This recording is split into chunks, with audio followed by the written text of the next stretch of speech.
आज इवनिंग रे मोर किसी टेस्टी टेस्टी खाइबा को इच्छा होला सेति मु कौन कर आसतु देखिबा। जाइके घर भितर देखला बेलू दुईटा ब्रेड थिला तो ताकू नहीं आसली ब्रेड रे कौन खाइब तापर यूट्यूब मारिक सर्च कली सुंदर सुंदर खाଇବା सब आसला तापर मु छेचा छेची करली ताकू तैयारी करबा पई दुकान जाई संग संग मिल मिकर नहीं आसली ताकू एटी पानी रे मु भेदे देजी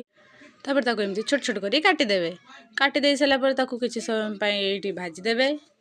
तरकारी जमी भजा जाए से भली भाजबे भाजी सारा पर एमती मसलाटा पकईदेवे पकई सारा तुम आवश्यक मसला जी सब पकई सारापर तापर पकईदेवे आपण छेचा होता आलू पकईबे कारण आलू पकईने यहाँ ग्रेवीटा टी बढ़ो अठार कमर मिल मेकर सहित लगे मसलाटा तापर ये किसी समय ब्रेड को जस्ट पानी टिके छुंची देवे छुंची दे सारापर एमती गोटे गोल सेप देदेवे कर जो पोड़ा रुटी थी सब गुंड करके ऊपर छुंची देवे पूरा बढ़िया देखा